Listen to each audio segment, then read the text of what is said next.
वासना के रहस्य को तब तक नहीं समझ पाता जब तक कोई लौकिक पारलौकिक वासना सुरक्षित रहती है।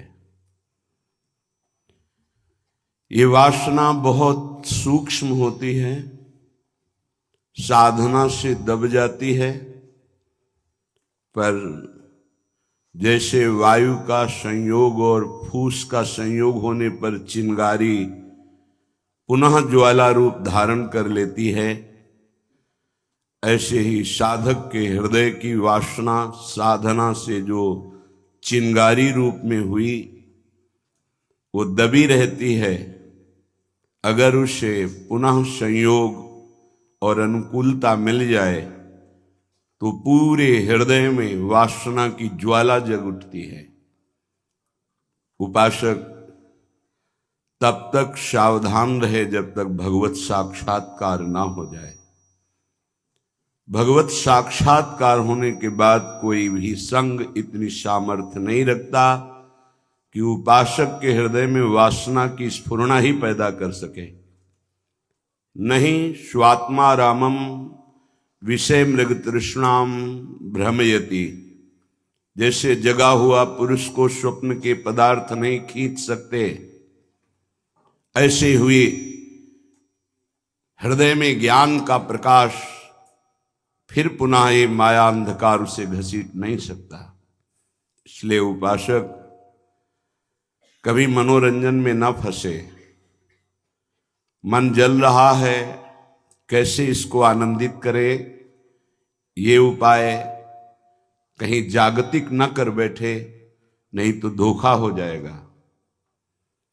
जब मन उदास हो तो इसे प्रियालाल की लीला चरित्रों में, महापुरुषों के चरित्रों में, महापुरुषों के वचनों में इसको लगावें। इसकी उदासी प्रभु के चिंतन से दूर करें, ना कि विषय भोगों से। अगर कहीं किसी माया रचित वस्तु व्यक्ति स्थान के संयोग से तुम्हारी उदासी नष्ट हो रही तो परिणाम में उपासना भी नष्ट हो रही है। ध्यान देना इस विषय पर। चाहे वो रसेंद्री का विषय हो, जनेन्द्री का हो, नेत्रेंद्री का, घ्राणेन्द्री का, त्वगेन्द्री का, शब्द स्पर्श रूप रसगंध, यदि ये प्रियालाल से विलग करके भोगे जाएं तो उपासना को ढक देते हैं। पश्चाताप पैदा होता है, हृदय ग्लानि से भर जाता है, जो सहज आनंद है वो ढक जाता है। इसे अच्छे से हृदय में बैठा लीजिए। जब मन निराश और उदास हो तो अध्यात्म के द्वारा इसको आनंदित करें। विषय भोगों में लगाकर आध्यात्मिक शक्ति छीन करके कभी कोई उदास मन को प्रसन्न नहीं कर पाया, न कर पाएगा, ना है किसी का। चाहे जितना वैभव एकत्रित कर ले लोक लोकांतर का, मन प्रसन्न नहीं हो सकता। मन प्रसन्न होता ही परमात्म चिंतन से है। अगर भजन की खुराक मन को नहीं दी तो विषय खुराक में टूट पड़ेगा, वो तुम्हारे रोके नहीं रुकेगा। अगर इसे कोई रोक सकता है तो भजनानंदी, चाहे वो गृहस्थ हो या विरक्त हो, जितना आप भजन रूपी धन एकत्रित करेंगे वो महाबल है, उसी से मन को रोका जाता है। भजन करते करते हृदय सरस होता और लीलाओं में सुख मिलने लगता है। प्रभु की रसमयी लीलाएं हैं। वृंदावन में महामाधुर्य रस बरस रहा है, जो सब रसों का भजन का सार है। नित्य विहार रस, नित्य विहार भजन। श्रीपाद प्रबोधानंद जी महाराज वर्णन करते हैं, वृंदारण्ये स्वकर रचिताश्चर्य शतपुष्प वाट्याम नाना पुष्पाद्भुत रचित षण्मण्डले सत्पथेनो स्वास्तीर्णाम्भोरुह मृदुदले नाविशय्या सुराधा क्रीडन् कृष्णोवतु सभवतु जुष्टवर्तमोपहारम। आहा, ये बड़ा आश्चर्यमय शब्द है। आज वृंदावन ने अपने हाथ से किसी ने रचना नहीं की, स्वयं बड़ी बड़ी लताओं में, वृक्षों में लताएं आलिंगित हो गई हैं और सुंदर महल की रचना कर दी। वृंदारण्य ने स्वकर रचित आश्चर्य में लता भवन का निर्माण स्वयं हो गया है। ये लताएं चिदानंदमयी हैं, ये जड़ लताएं नहीं हैं।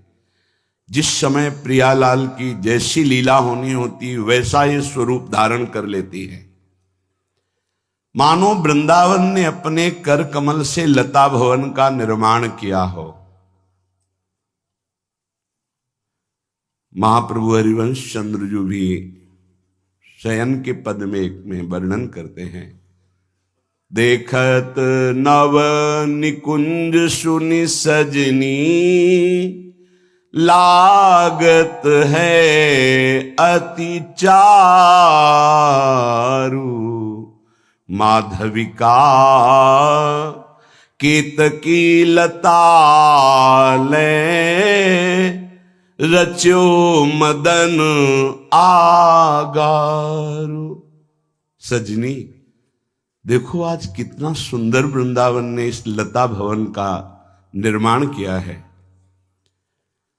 माधवी और केतकी लता ने स्वयं मिलकर बड़े बड़े वृक्षों का आलिंगन करते हुए लता महल की रचना कर दी, लता भवन की रचना कर दी। कितना सुंदर लग रहा है, मानो साक्षात काम का आगार हो, काम का ही भवन हो। काम अर्थात वृंदावन में महाप्रेम, मानो महाप्रेम रूपी लताओं ने ही भवन रूप धारण किया। श्री पादुषी को कह रहे, वृंदारण्य स्वकर रचित आश्चर्यम। बड़ा आश्चर्य है कि जहां जैसी झालर चाहिए, जहां जैसा कंगूरा चाहिए, जहां जैसा निर्माण चाहिए, लताओं ने स्वयं वो रूप धारण कर लिया है। और जहां जैसे पुष्प चाहिए, बंधनवार की तरह वैसे खिले हुए उन लताओं में पुष्पों के गुच्छे हैं। सतपुष्प वाट्याम, आश्चर्य में लता भवन का निर्माण वृंदावन ने किया। और सुंदर सुंदर पुष्पों की ऐसी रचना है, मानो बंधनवारें बांधी गई हों, झालरें लटकाई गई हों। नाना पुष्पाद्भुत रचित सन मंडले सत्पथे न।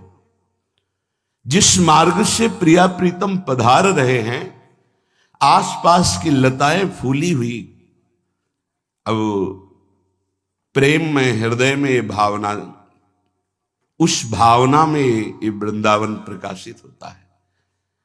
जिस पथ से प्रियालाल पधारेंगे, बड़ी सुंदर पुष्पों की गादी है, ऊपर से पुष्पों का पराग है, फिर सुंदर इत्र का छिड़काव है, आसपास से झूम झूम कर लताएं भूमि को स्पर्श करती हुई इतनी सुंदर खिली हुई है कि प्रियालाल को देख करके ही आनंद उन्मत्तता होती है।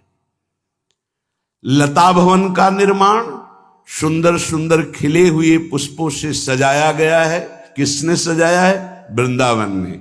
वृंदारण्य स्वकर रचिता आश्चर्यम सत्पुष्प वाट्याम, नाना पुष्पाद्भुत रचित सन्मंडले सत्पथेन। सुंदर मार्ग में और उस लता भवन में बड़ी ही पुष्पों की कारीगरी की गई। जगह जगह ऐसे चित्रों की रचना, ऐसी चौक पूरी गई है जिससे प्रियालाल को आनंद बढ़े।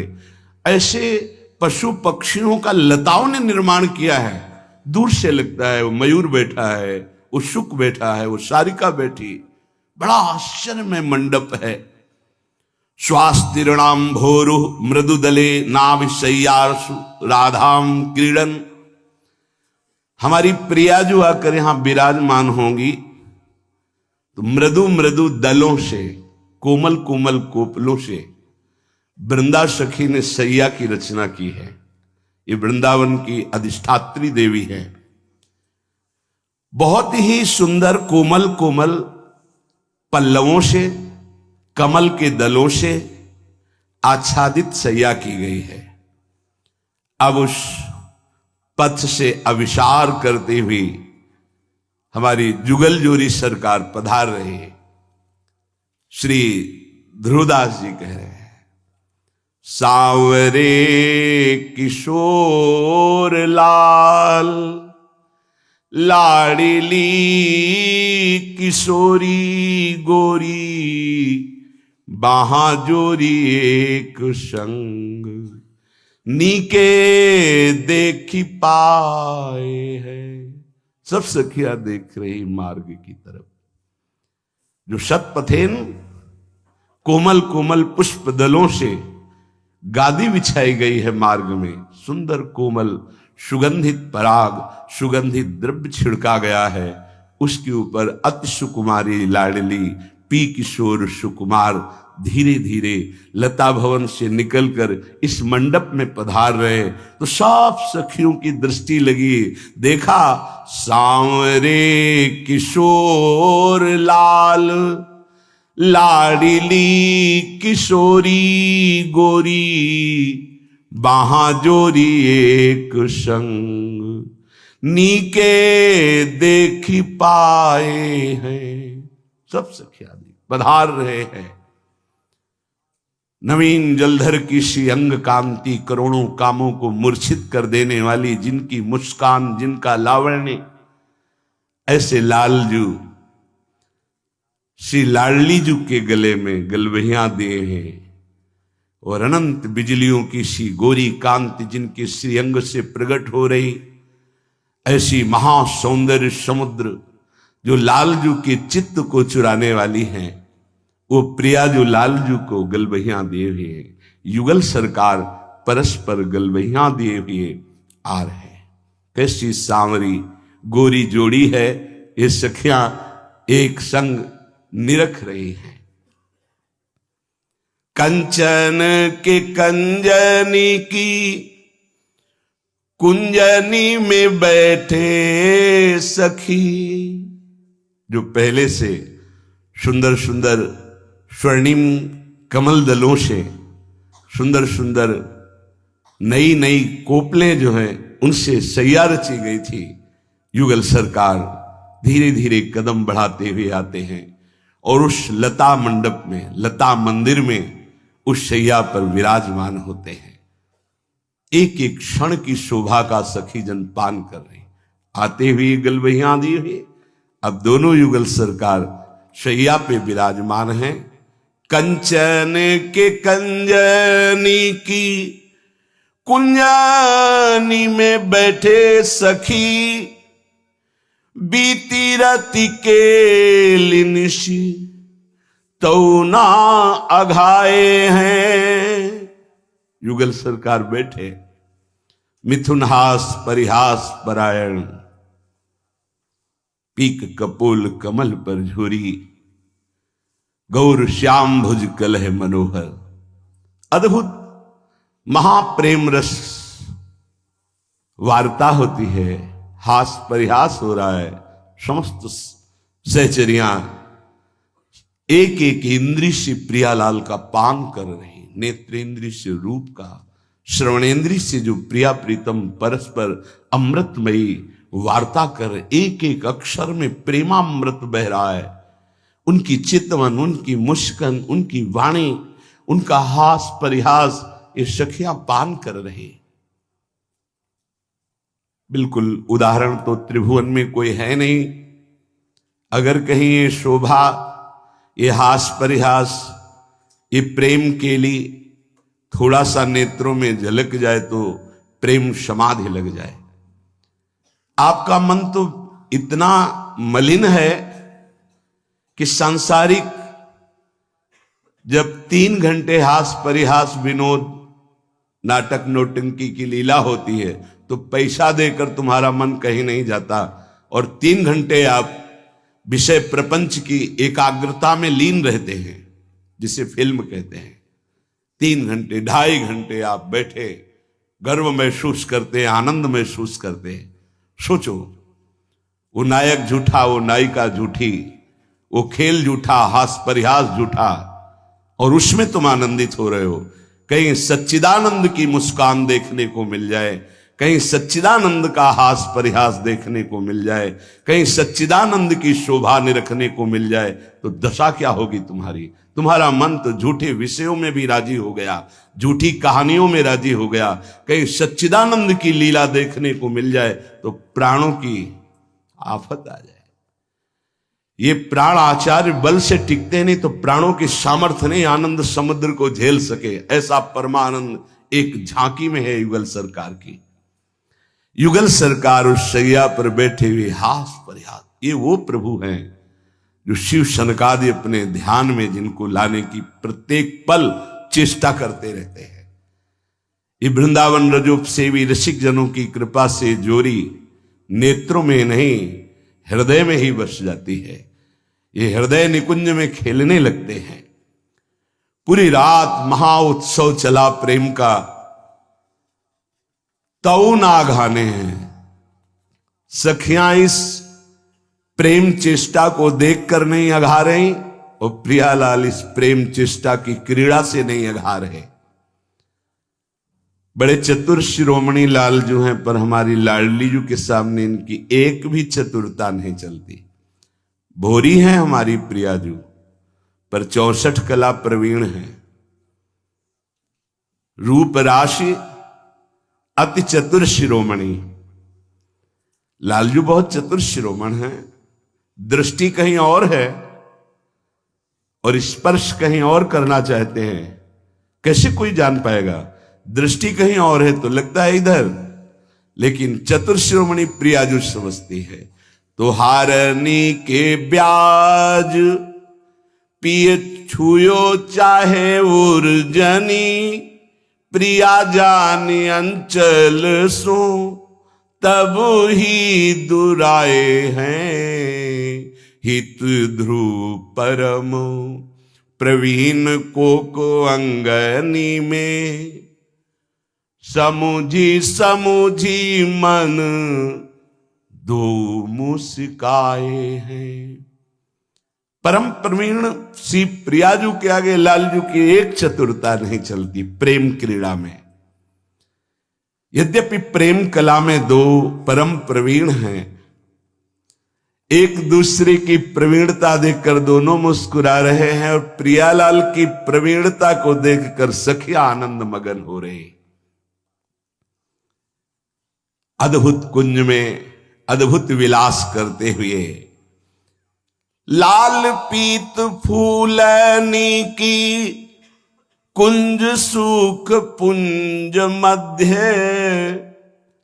लाल पीत बागे तन दो लाल पहिरे, भूषण की दुति प्रति अंगनी में झलकत, मानो रूप सिंधु ते उठती है लहरें। मंद मंद हंसी कछु रंग भी बातें करे, बेसरी के मोती दो छवि सो थर हरे। हित ध्रुरी जिरीझी रहे रति रस भीजी, अंचल निसुधि भूली परे सुख गहरे।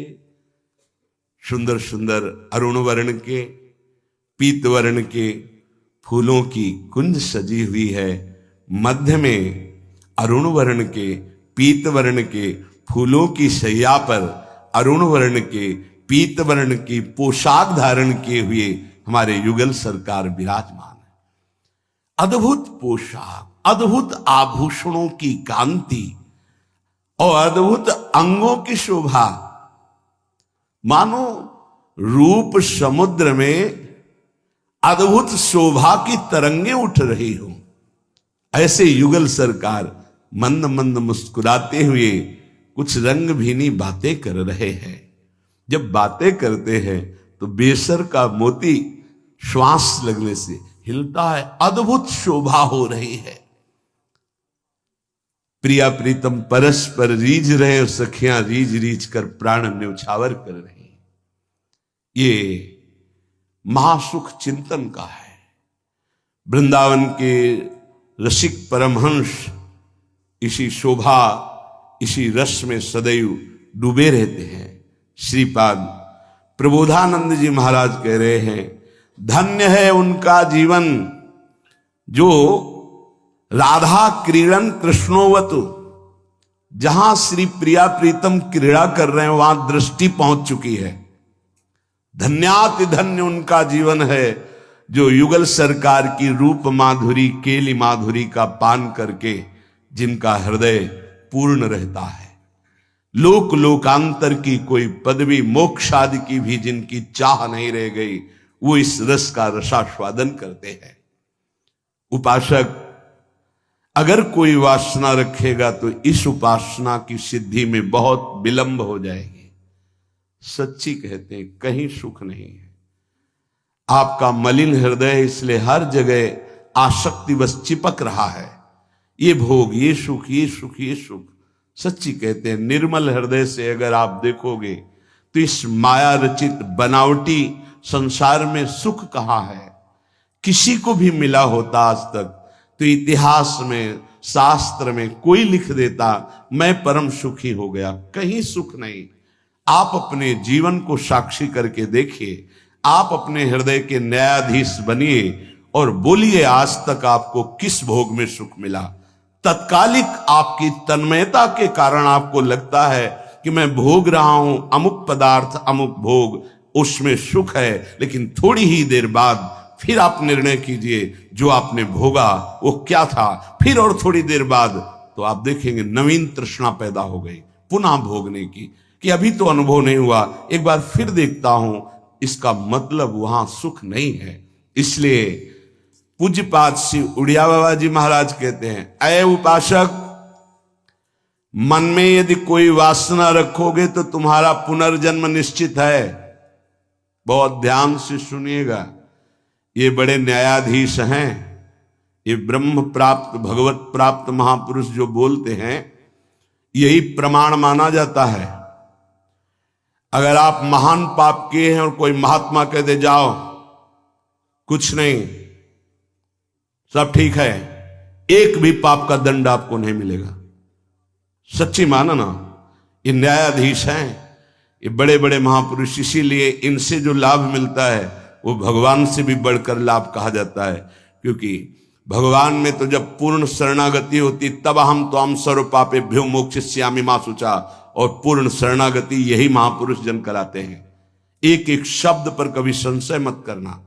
ये जीवन का वो सूत्र है जिनके आधार पर बाल्यावस्था से चला गया है।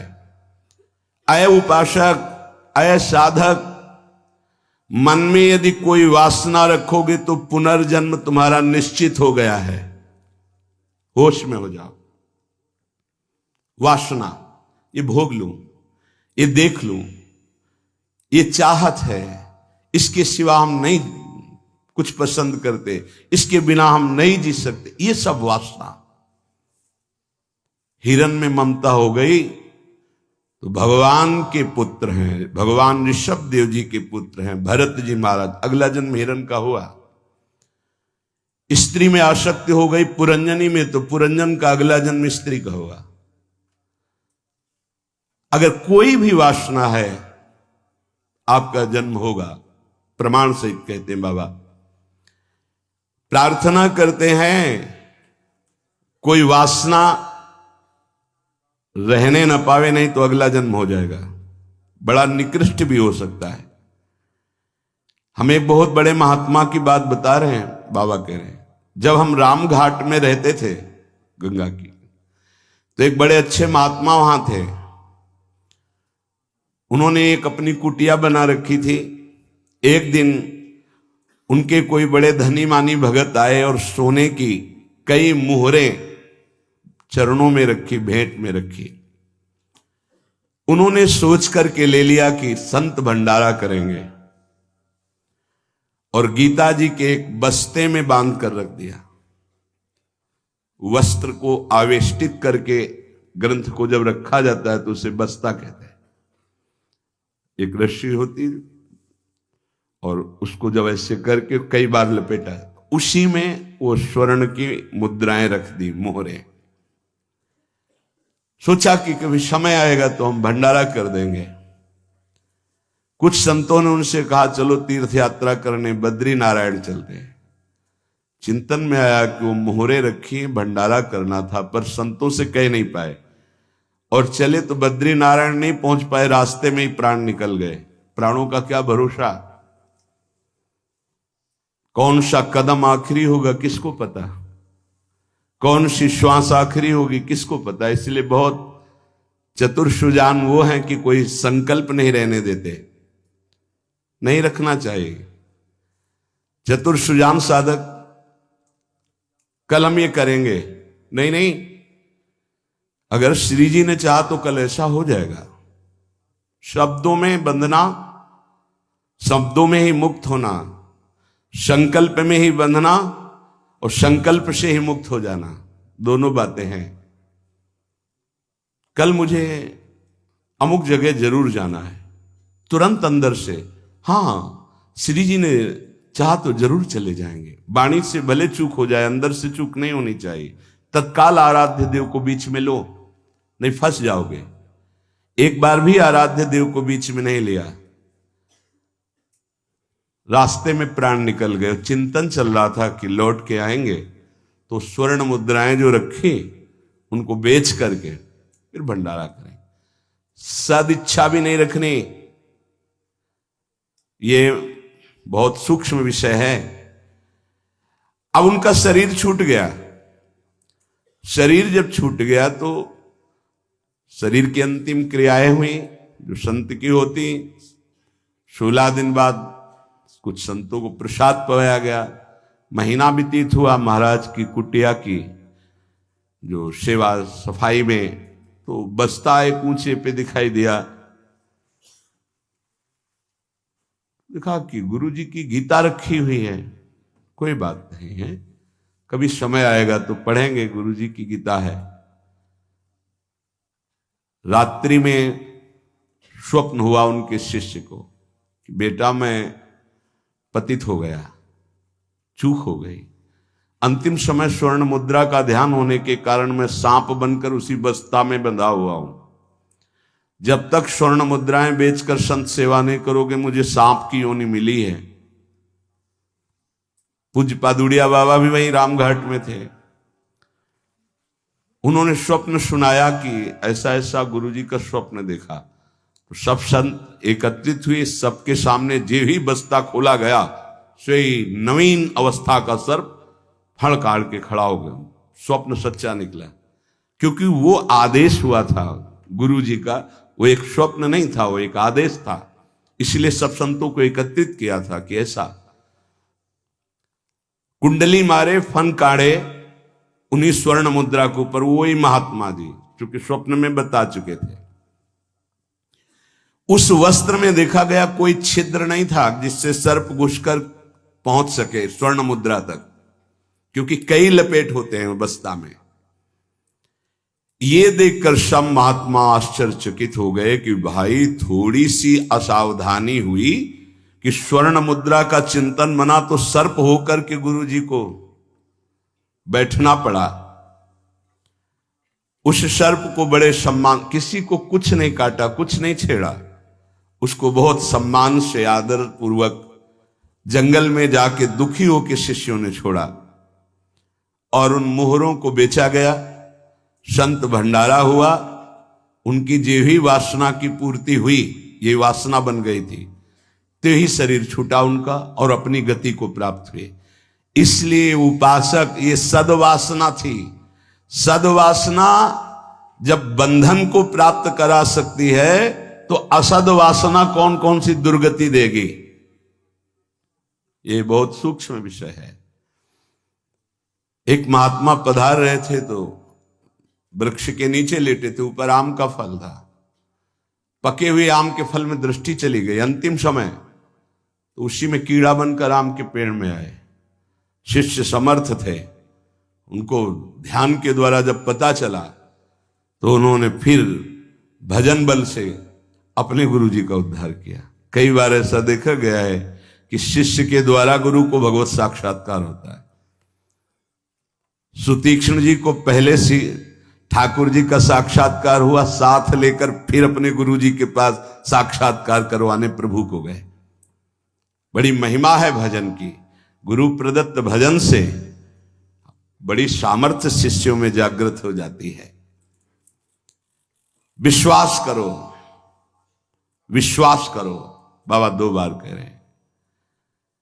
जो कह रहे हैं उस पर विश्वास करो। कोई वासना मत रहने दो, ढूंढ ढूंढ करके वासना को नष्ट कर दो। तुमसे ना नष्ट होती हो तो गुरुजनों के सामने रख दो, प्रभु के सामने रख दो। प्रभु इस वासना को नष्ट कर दो। देख लो, भंडारे की वासना ने सांप बना दिया, मृग की वासना ने मृग बना दिया, हिरन बना दिया। हमारी इतनी वासना है, हमारा क्या होगा? कभी विचार किया है अंदर बैठ के?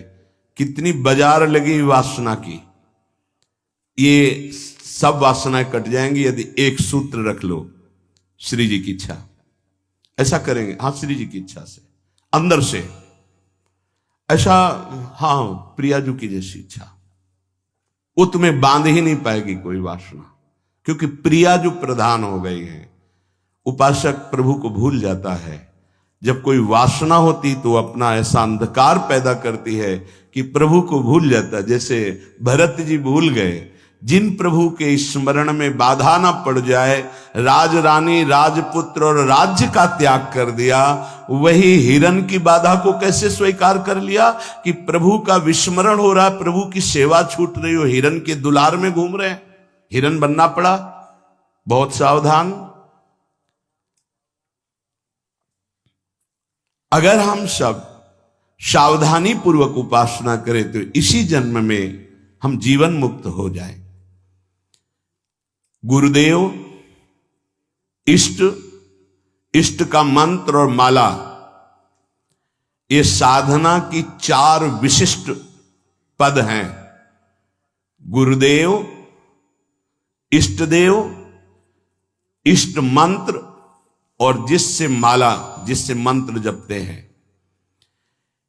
इनमें एक भी नहीं बदलना चाहिए, बहुत जल्दी सिद्ध हो जाएगा। माला ऐसे नहीं कि गंदी हो गई फेंक दी, दूसरी नई माला ले ली, टूट गई वैसे, या माला की थैली, दोनों। एक उपासक के पास फटी हुई बहुत मलिन थैली थी, हमने कहा बदल दो ना। नहीं, गुरु प्रदत्त है, ये आजीवन चलेगी। ऐसे बहुत जल से धो देंगे, यमुना जी में धो देंगे, बदल तो नहीं सकते, आजीवन के लिए। अच्छा लगा, ठीक है, गुरु प्रदत्त है, इसे बदल नहीं सकते। माला झोली, यहां रोज नई चमकती हुई, देखो ध्यान दीजिए, गुरु, इष्ट, इष्ट मंत्र और माला, ये चारों बहुत जल्दी परिपक्व अवस्था प्रदान करती है। इनमें से एक भी यदि बदला जाए तो बेविचार दोष उत्पन्न हो जाएगा। गुरु, इष्टदेव, इष्ट मंत्र, मंत्र जपने की माला और माला झोली सहित, इसे खिलवाड़ ना समझे। यदि तुम किसी की माला चुरा लेते हो तो कभी तुम्हें उसके जपे हुए का फल नहीं मिलेगा। और यदि तुम्हारी माला कोई गिर जाए, भूल जाए, कोई चुरा ले, तो तुम्हारे आधे भजन का प्रभाव निष्फल कर दिया जाएगा। ये न्यायाधीश बोल रहे हैं।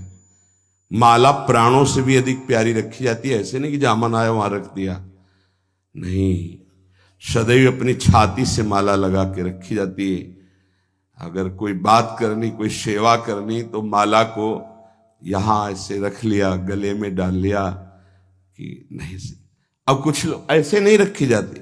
अगर माला रखना भी है तो उसके नीचे आसन होना चाहिए, उससे मंत्र जपते, खिलवाड़ नहीं।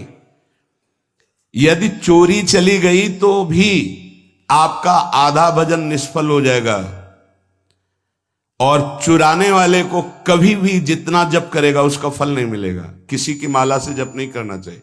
मिली हुई माला को जहां मिले वहां सम्मान से टांग दो, कभी लौटेगा वो तो ले लेगा।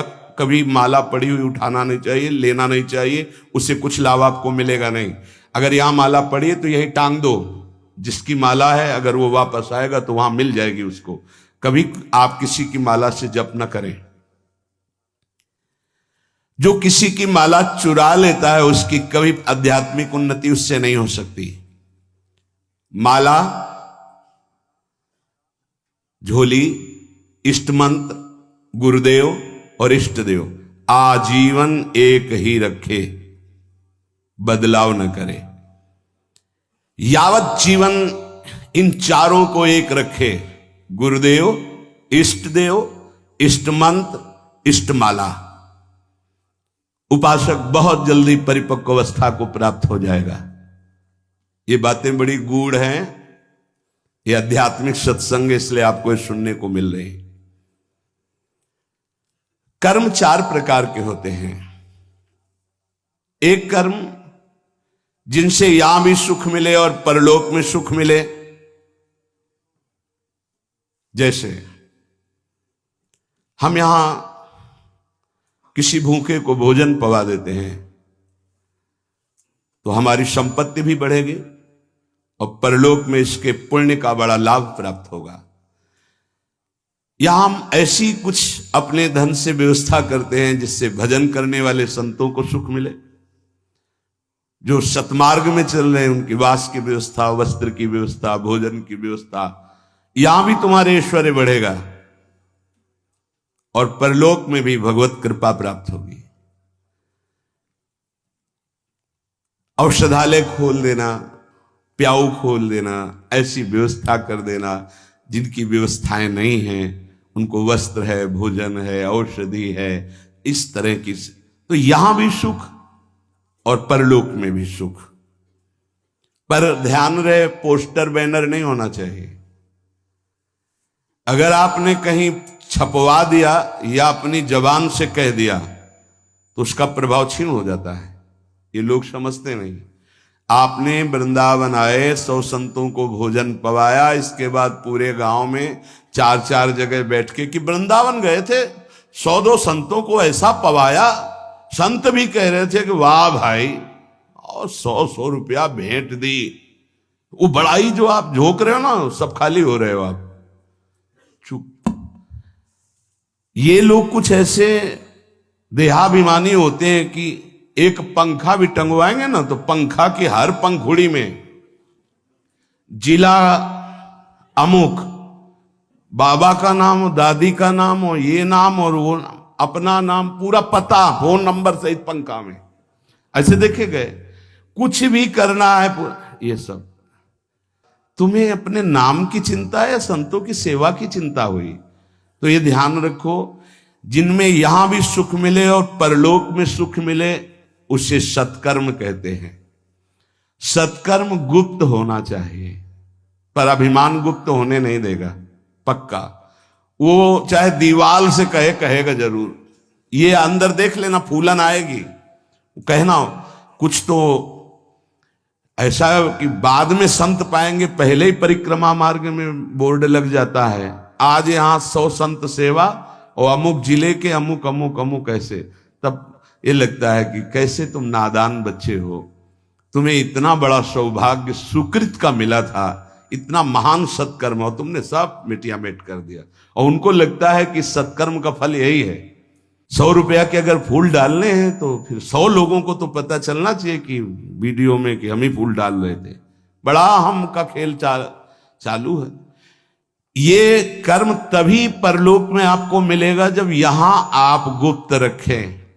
देखा है आपने गुप्त कैसे कमाई की जाती? बहुत बड़ी यज्ञ की थी। मैदा फैक्ट्री के मालिक थे। जब वो आते थे कानपुर में गुरु आश्रम में संत दर्शन के लिए, तो 20 गाड़ियां उनके साथ होती थी। आधा किलोमीटर पहले ही रुक करके नंगे पैर पैदल आते थे।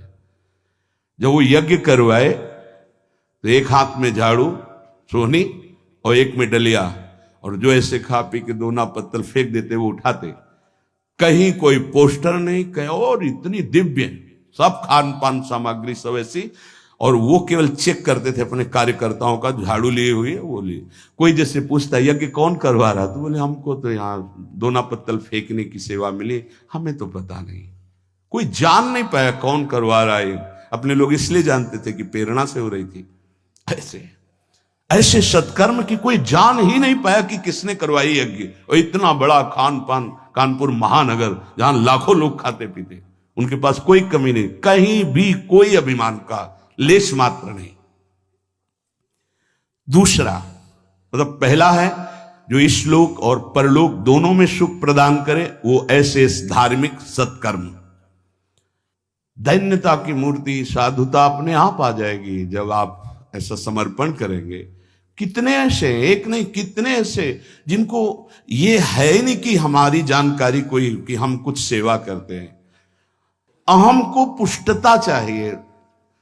इस लोक परलोक में यदि अपने कर्म का जो सुकृत है, तो भगवान से प्रार्थना करो कि कोई न जान पावे, ऐसा कार्य करो, तो वो आपको इस लोक और परलोक दोनों में उन्नति प्रदान करेगा। दूसरा, जिनमें यहां भी दुख और परलोक में भी दुख, पहला यहां भी सुख और परलोक में सुख। दूसरा है यहां भी दुख और परलोक में दुख। परिस्त्री गमन, जो दूसरे माताओं के साथ, बहनों के साथ व्यभिचार करते हैं, यहां भी दुख और परलोक में दुर्गति। अगर गृहस्थ हो तो एक पत्नी जो आपने पाणी ग्रहण किया है, बस। दूसरा मदिरापान, मद्यपान, यहां भी दुख, परलोक में दुर्गति।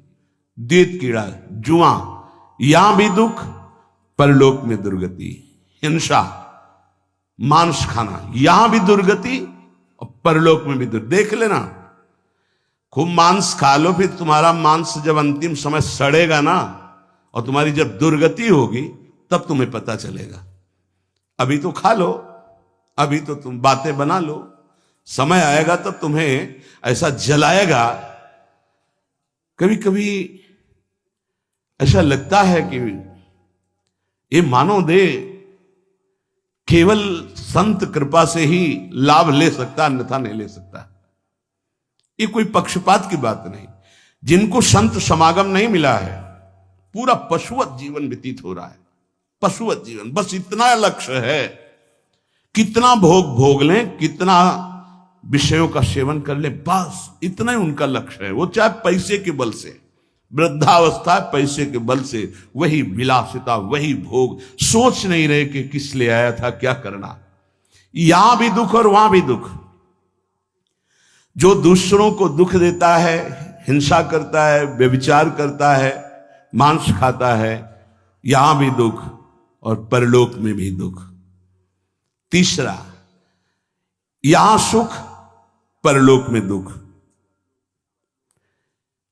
जो कर्जा ले लिया, वापस नहीं किया, कई तरह के ऐसे दूसरों को लूटने वाले, दूसरों को नाना प्रकार से सुख चुराने वाले जो लोग हैं, वो यहां सुख का अनुभव करने के लिए करते हैं। अपहरण कर लिया, ऐसा कर लिया, चोरी कर लिया, ऐसा, इसके बाद का परिणाम परलोक में तो भयानक दुख मिलेगा। और सबसे बड़ा दंड होता है, मन जलता रहता है। कोई भी अधर्म करने वाला मन कभी प्रसन्न नहीं रह सकता, निर्भय नहीं रह सकता।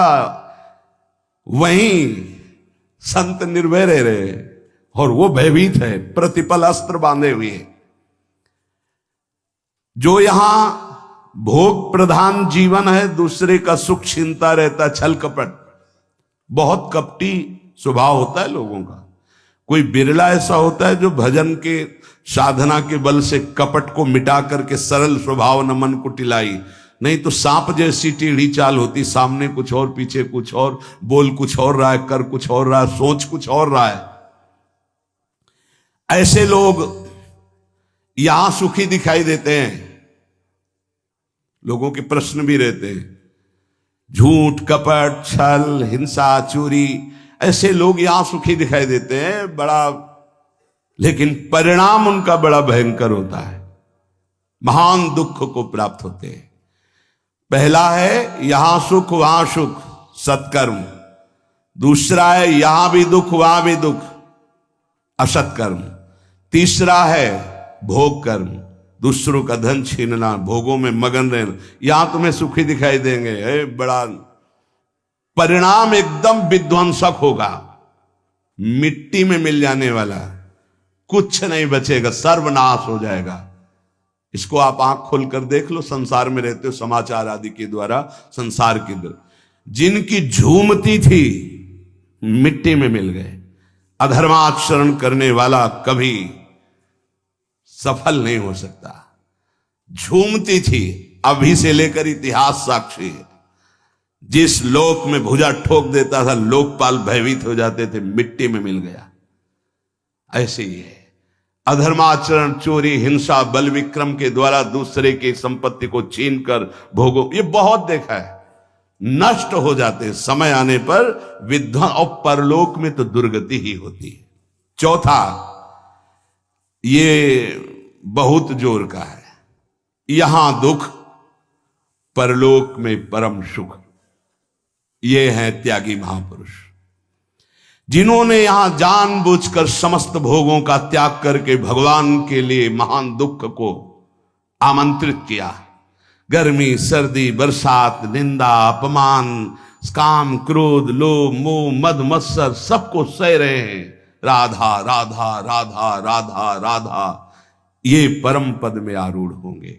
तपस्वी, नाम जापक, व्रत उपवास, योगाभ्यास, साधना, इनके द्वारा पूरे जीवन कष्ट सहते रहते हैं और जगत मंगल और परम पद की प्राप्ति, ये 4 प्रकार के कर्म होते हैं जिनमें यहां सुख वहां सुख, वो दान पुण्य सत्कर्मादि, जिनमें यहां दुख और परलोक में दुख, पापाचरण, एक शब्द में बोल सकते हैं पापाचरण। तीसरा भोगाचरण, जिसमें यहां सुखी दिखाई दे रहे लेकिन परलोक में इनकी दुर्गति होगी। दुखिया को न सताइए, दुखिया देगा रोए, और जब दुखिया के मुखिया सुने तो तेरी गति का होए। किसी को कमजोर समझकर आप फंसा दिए या कष्ट दे दिए या मार दिए और आप पदवी पे पहुंच गए, तो परम पदवी वाला जब दृष्टि डालेगा तो तुम्हारी धज्जियां उड़ जाएंगी। ये बहुत होश में, जो शब्द दूसरे के हृदय में चोट पहुंचाकर परम पद में पहुंचा दे, वही साधु के शब्द होते हैं। उठो, जागो, भूल मत करो। अगर यहां तुम सुखी होने के लिए अधर्माचरण से धन ले लेते हो, चाहे जो हो, तो परिणाम में तुम्हें बड़ा भयंकर दुख भोगना पड़ेगा। इसलिए हम प्रार्थना करते हैं, अंदर की हालत को मजबूत करना है तो दुखियों को मत सताना, निर्दोषों को दंड मत देना, पैसे के लिए किसी को गलत मत फंसाना। नहीं, चाहे जितना बड़ा अधिकार आपको मिला हो, वो अधिकार भी एक समय का है, इसके बाद नहीं। फिर तुम्हें जो कर्म का दंड मिलेगा वो भोगना पड़ेगा। त्रिभुवनपति अधिकार प्राप्त है महाराज नहुस को, भूल गए अपने कर्तव्य को और पदाभिमान में गलत आचरण में कदम रख दिया तो अजगर की योनि प्राप्त हुई, भ्रष्ट हो गए देवराज इंद्र पद से। कोई भी पद अगर आप गलत आचरण करोगे तो समय पर जब दंड देगा, पद भी छिन जाएगा, सुख भी छिन जाएगा, परिणाम महान हानिकारक दुख कारक होगा। उपासक यदि बहुत जल्दी पवित्र और शुद्ध साधना में समर्पित होना चाहता है तो शरीर और प्राण, इन दोनों को भगवान के चरणों में समर्पित कर दे। हमारी अब जिम्मेवारी खत्म, समर्पित। तो समर्पण भी हमें नहीं आता ना, कैसे समर्पित करें। इसीलिए गुरु रूप में भगवान पधारते हैं। गुरुदेव जैसी आज्ञा करें वैसे शरीर के आचरण हमारे हों, और गुरुदेव जो हमें नाम मंत्र दे वही हमारी श्वास में चले, तो दोनों समर्पित हो गए, शरीर और प्राण। जब कोई शरीर और प्राण भगवान को अर्पित कर देता है उसे आत्मनिवेदन भक्ति कहते हैं। और आत्मनिवेदन भक्तिवान ही परम पद को प्राप्त होता है, परम रस को प्राप्त होता है। पाई रस भक्ति गूढ़ जुग जुग जग दुर्लभ भव इंद्रादि विधिम। ये रस भक्ति तभी प्रकट होती है जब शरीर और प्राण अपने आराध्य देव को समर्पित हो जाते हैं। उपासक जैसे भगवान सच्चिदानंद में है, ऐसे उपासक का भी सच्चिदानंद में स्वरूप होता है।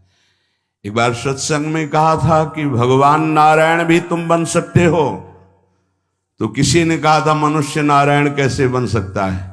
देखो सीढ़ी है, नारायण नर बन सकते हैं ना, तो सीढ़ी बन गई, उतर गए ना, उसी सीढ़ी में चढ़ जाओ तो नर नारायण बन जाएगा। कैसे? प्रमाण, गीध देह तजी धरि हरि रूपा। जब परम सत्कार्य बन गया सियाजू की रक्षा का, तो गीध ने शरीर छोड़ा और हरि रूप धारण करके हरिधाम को गया, नारायण रूप धारण करके। जब अजामिल का शरीर छूटा तो चतुर्भुज नारायण रूप होकर भगवान के धाम। जब धुंधकारी का प्रेत योनि छूटी तो चतुर्भुज भगवान के पार्षद लेने आए थे, चतुर्भुज रूप पार्षद रूप हरि रूप धारण करके भगवान के धाम को चला गया। केवल श्री लांछन चिन्ह लक्ष्मी जी का, वो भर पार्षदों को नहीं होता, नहीं, पूरे जैसे हरि वैसे ही हरि के पार्षद होते हैं। सच्चिदानंद में पार्षद स्वरूप सच्चिदानंद की सेवा में उपस्थित होता है। जैसी श्री जी वैसी श्री जी की सखिया किशोरी मात्मानम किमि सुकुमारी नुकले। उपासक अपनी उपासना को चुरा के रखे, नहीं तो कोई चुरा लेगा। हम जो साधना करते हैं किसी को पता नहीं होना चाहिए। हमारा अहम कहता है कि हम सबको बता दे, इतने माला जपते हैं, ये करते हैं, ये करते हैं। पूज्य पादुड़िया बाबा कह रहे हैं उपासक अपनी उपासना को चुरा के रखना। ये चुराने की वस्तु है, छुपाने की। कोई जाने ना आप किस कोटि के। जैसे समुद्र की कोई था नहीं ले सकता, ऐसे उपासक की कोई था नहीं ले सकता। सेवा में तुलसी दल 7 दिन तक प्रयोग किया जा सकता है।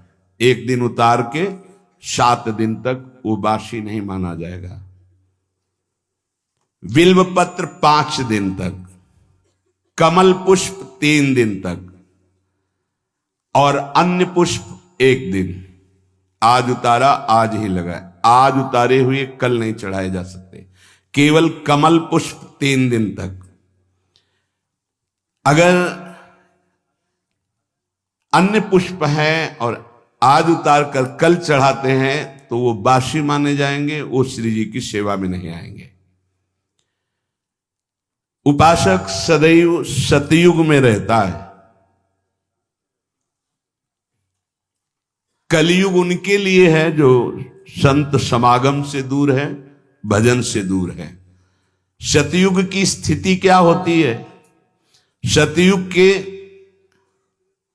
वासी जो उपासक है उनमें हर समय विचार में पवित्रता होती है, मंत्र जाप में तन्मयता होती है, नाम जाप में तन्मयता होती है, आराध्य देव के ध्यान में मगन रहते हैं और वो निरंतर परोपकार, भगवत सेवा, समाज सेवा, वो सतयुग में ही रहते हैं। अगर ये बात है तो सतयुग में ही हो। जो नाना प्रकार की कलह का चिंतन करता रहता है, कपटी है, झूठ बोलता है, ज्यादा नींद लेता है, हर समय आलस्य है, हिंसा है, विषाद है, शोक है, मोह है, भय है, विषयों की भूख है, भोगों की आसुरी प्रवृत्ति है, वो कोई भी हो, कलयुगी है, कलयुग में है। जो जप परायण है, ध्यान परायण है, साधन परायण है, सेवा परायण है, वो सतयुग में वास करता है। हर समय सतयुग, कहां कलयुग है? सत्संग हो रहा, नाम वाणी, नाम कीर्तन, प्रियालाल की सेवा दर्शन, सेवा में हर हमारे पास समय कहाँ है कलयुग के लिए? कलयुग जो बुलावा देते हैं उनके पास जाता है, अपने पास समय कहाँ है कलयुग के लिए? झूठ, कपट, तंद्रा, निद्रा, हिंसा, विषाद, व्यसन, व्यभिचार, मोह, भोगों की प्रबलता, आसुरी प्रवृत्ति, ये कलयुग है। अगर चित्त में इन सब का राज्य तो कलयुग। उपासक सदैव सतयुग में रहता है, सदैव। देख लो, उपासक सदैव सतयुग में रहता, कलयुग में नहीं। ये अगर लक्षण है तो कलयुग है, नहीं तो कोई कलयुग नहीं। कहां कलयुग है? हाँ, कलयुग का स्थान बताया गया, शराब पीना, व्यभिचार करना, मांस खाना, जुआ खेलना, चोरी करना, तो उसी में आ जाता है झूठ, कपट, तंद्रा, निद्रा, हिंसा, विषाद, शोक, मोह, भय, भोगों की प्रबलता, राक्षसी प्रवृत्ति, ये कलयुग का स्वरूप है। उपासक विषयी भक्त से बच के रहे। यहां विषयी पुरुष नहीं कहा, ये न्यायाधीश के वचन, पूरे आजीवन यही साथ रहे। विषयी पुरुष से तो हम समझते हैं कि विषयी पुरुष है, पर यहां कह रहे विषयी भक्त से बच के रहे। भक्ति का बाना है और विषय सेवन का अंदर से स्वाद है, तो हम बाना भेष से, हम उद्देश्य से संत मानते हैं। उद्देश्य तुम्हारा भगवत प्राप्ति भजन है तो हमारे मित्र हो, और उद्देश्य नहीं है तो बच के रहना। यहां कह रहे हैं उपासक विषयी भक्त से बच के रहे, क्योंकि हमारी श्रद्धा होगी कि भगत है और विषयी है तो संसार का राग प्रकट हो जाएगा, जो राग हमारे भजन मार्ग में बहुत बाधा पैदा करेगा। क्योंकि ये राग और द्वेष सतमार्ग के लुटेरे हैं, श्री भगवान गीता जी में कह रहे हैं। जो भक्त विषयी है हमें उसका संग नहीं करना। क्यों? क्योंकि उसके संग से विषयों का राग प्रकट हो जाएगा। राग और द्वेष, भगवान कह रहे इंद्रियस्य इंद्रियस्यार्थे राग द्वेषौ व्यवस्थितौ तयोर्नवशमागच्छेतौ ह्रस्य परिपंथिनौ। हे अर्जुन, इंद्री के प्रत्येक विषय में राग और द्वेष ये छुपे रहते हैं। अनुकूलता, प्रतिकूलता। उपासक को ना अनुकूलता में न प्रतिकूलता में, अर्थात न राग में न द्वेष में, दोनों में नहीं फंसना, क्योंकि ये दोनों इस मार्ग के लुटेरे हैं, खाली कर देते हैं, लूट लेते हैं। श्रोत्रेंद्रिय, त्वचा इंद्रिय, नेत्र इंद्रिय, रसेंद्रिय, घ्राणेन्द्रिय, इसके विषय हैं शब्द, स्पर्श, रूप, रस, गंध। पूरी सृष्टि के भोग इसी में आ जाते हैं। इसमें कुछ में साधक का राग रहता है और कुछ में द्वेष रहता है। राग अनुकूलता, द्वेष प्रतिकूलता। जब तक अनुकूलता, प्रतिकूलता, राग और द्वेष बना रहेगा तब तक साधक की उन्नति नहीं हो सकती, आध्यात्मिक उन्नति। ये बड़ा सूक्ष्म विषय जगत गुरु भगवान श्री कृष्ण वर्णन कर रहे हैं। राग द्वेष होता कहां है, इसका निवास स्थान कहां है? कह रहे ये अहम में होता है, मैंपन में। ये बाहर से काटा नहीं जा सकता कि ऐसे कर दिया तो राग द्वेष खत्म हो गया। ये आपके अंदर अंतःकरण में जो चार धर्म हैं, निश्चय करना बुद्धि, संकल्प विकल्प करना मन, चिंतन करना चित्त, और अहम, मैं स्त्री हूं, मैं पुरुष हूं, मैं विद्वान हूं, मैं धनवान हूं, इसमें बैठा है राग और द्वेष। बड़ी सुरक्षित जगह में बैठा है। शरीर से माना हुआ संबंध अहम स्फुरित करता है, मैं, और इसी मैं में राग द्वेष बैठा है। और यहीं से वो बुद्धि में, मन में, इंद्रियों में फेंकता रहता है। बड़ा सूक्ष्म विषय है, पवित्र बुद्धि वाला साधक समझ पाएगा। राग द्वेष कहां बैठा है? अहम में बैठा है। मुझे ये पसंद है, मुझे ये पसंद नहीं, मुझे ये अनुकूल है, मैं उस शरीर को लेकर बोल रहा है। इसीलिए वो विषय में राग और द्वेष, इंद्रियों में राग द्वेष, मन में राग द्वेष दिखाई देता है, होता है अहम में। प्रभु ने इशारे में वर्णन किया, यही राग द्वेष काम और क्रोध है। राग काम है और द्वेष क्रोध है। ये स्थूल रूप जब धारण करता है राग द्वेष, तो काम क्रोध के रूप में प्रकाशित हो जाता है। ये साधक का सर्वस्व अपहरण करने वाला है, राग और द्वेष, काम और क्रोध। तयोर न वश मागच्छेद, ऐ साधक इनके वशीभूत मत होना। ये परिपंथिनों, तुम्हारे अध्यात्म मार्ग के लुटेरे हैं, तुम्हारा सब कुछ खाली कर देंगे। काम और क्रोध, जिन्हें राग और द्वेष कहते हैं। बहुत जोर की बात है, बहुत जोर का राग होता है, पूरे जीवन की साधना की बाजी हार जाएगा, ऐसा राग होता है।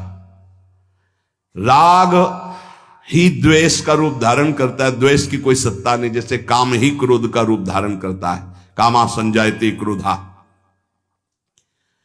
जब राग द्वेष की वृत्ति उत्पन्न हो तो साधक निराश ना होवे, अपितु बहुत सावधान हो जाए, उदास ना होए, निराश न। देखो ये जुआरी का सा खेल है। जय बार जुआरी हारता है, तय बार उसकी जिद और बढ़ती है। शायद अब की जीत जाऊं, अब की जीत जाऊं। ऐसे ही साधना में होता है। ऐसा नहीं कि एक बार में ही जीत गया, कई बार साधक दांव हार जाता है। अच्छे अच्छे खिलाड़ी हार जाते हैं। बहुत गंभीरता से समझना, निराशा नहीं आनी चाहिए, नहीं तो फिर असली में हार जाएंगे हम। कई बार ऐसा होता है जीवन में, कई जगह राग हरवा देता है, हमको फिसला देता है। फिर एकदम सावधान हो। जैसे जुआरी के, अगर अब की जीत गए तो पूरी बाजी जीत जाएंगे, शायद अब की जीत जाए तो वो तो जीते ना जीते, जीता तो हारा, हारा तो हारा। और यहां हारा तो जीता और जीता तो जीता। ये अध्यात्म है। निराश तो नहीं होना, ये हमारी प्रार्थना है। साधक कभी निराश न हो कि अब क्या होगा, अब तो मैं हार गया। कुछ नहीं हारे, एक नया अनुभव मिला हारने से। जानबूझ के मत हारना, अनुभव नहीं मिलेगा। फिर अगर फिसल गए हो तो अनुभव मिलेगा। कहां से फिसला, क्यों फिसला, आगे बढ़ूं, निराशा नहीं। और आध्यात्मिक ऐसा है कि जैसे जल में ऐसे मारा तो गड्ढा दिखाई दिया, हाथ हटा लिया, पूरा बराबर हो गया। समझ रहे? फिसल गए तो लगा हानि हो गई, लेकिन अध्यात्म में फिर संभल करके चले तो बिल्कुल बराबर हो गया, कोई हानि नहीं हुई, बड़ा मंगल हो जाएगा। निराशा तो उपासक को करनी नहीं, ये ध्यान प्रार्थना हमारी मान लीजिए, नहीं तो आप परमार्थ से हार जाएंगे। अंतिम श्वास तक हारना नहीं है, हारते हुए भी हारना नहीं, ये बात मान लेना। मैं हर बार कमर कसूंगा, अब की शायद जीत जाऊं, अब की शायद जीत जाओगे, निकल जाओगे। बहुत ध्यान देने का विषय वर्णन हो रहा है। यही हमारी आध्यात्मिक उन्नति मारी जाती है। क्या होता है, साधक राग पूर्वक किसी कर्म में प्रवृत्त ना हो, किसी भोग में, किसी विषय में, किसी कर्म में आज्ञा मान करके कर्म में प्रवृत्त हो। यह बड़ा सूक्ष्म विषय है। साधक की कर्मों में प्रवृत्ति या निवृत्ति अपनी रुचि से नहीं होती। मुझे अच्छा लगता है इसलिए करता हूं, मुझे अच्छा नहीं लगा इसलिए छोड़ दिया, नहीं। वो आज्ञा पर करता है, आज्ञा पर त्याग करता है, इसलिए उसका करना राग पूर्वक नहीं और त्याग करना द्वेष पूर्वक नहीं है। वो आज्ञा पे चलता है, साधक है। शास्त्र आज्ञा, गुरु आज्ञा। ध्यान दीजिए, हमारा हर कार्य अब जो ही कहें करें हम सोई, आयस लिए चले निज दासी। राग द्वेष की सत्ता ही नहीं रह जाएगी। हमारा जो कार्य होता है वो शास्त्र आज्ञा गुरु आज्ञा से होता है। अगर हम किसी कार्य में प्रवृत्त होते हैं तो आज्ञा कर्तव्य, अगर निवृत्त होते हैं तो आज्ञा कर्तव्य। हमारा कर्तव्य ये नहीं करना चाहिए, शास्त्र आज्ञा गुरु आज्ञा इसलिए हम नहीं करते। द्वेष पूर्वक त्याग नहीं, राग पूर्वक ग्रहण नहीं। जब राग द्वेष पूर्वक क्रिया की जाती है तो उसका फल उत्पन्न होता है, और राग द्वेष का फल पतन के सिवा और कुछ नहीं होता। पतन। जब साधक संसार से अलग होकर भजन मार्ग में अध्यात्म की उन्नति प्राप्त करने की चेष्टा करता है, बहुत सुंदर बात कह रहे हैं, उसी समय उसके हृदय में बड़ी बुरी बुरी स्फुरणाएं प्रकट होती है। सब साधक सावधानी से सुने। जब साधक संसार का त्याग करके सच्चिदानंद की प्राप्ति के लिए भजन में लगता है तो उसके हृदय में अंतःकरण में बड़ी बुरी बुरी स्फुरणाएं प्रकट होती है। साधक घबरा जाता है। भगवान यहां आश्वासन दे रहे हैं साधक को, स्फुरणाओं से घबराना नहीं। इन स्फुरणाओं की सत्ता नहीं है कि तुम्हारा कुछ भी बिगाड़ सके। ये उत्पन्न हो रही हैं जो थी पहले, अब नष्ट हो रही प्रकट हो करके। सिद्धांत है ये नष्ट हो रही है क्योंकि तुम भजन परायण हो। पर चूक अच्छे अच्छे से हो जाती, कोई समझ नहीं पाता नष्ट हो रही, वो उसी में तन्मय होकर नई क्रियाएं कर बैठता है। राग बन गया, संस्कार बन गया, यही चूक हो जाती। ध्यान देना, जब हम साधन भजन पे तो हमारे अंदर गंदी गंदी स्फुरणाएं जो जन्म जन्मांतर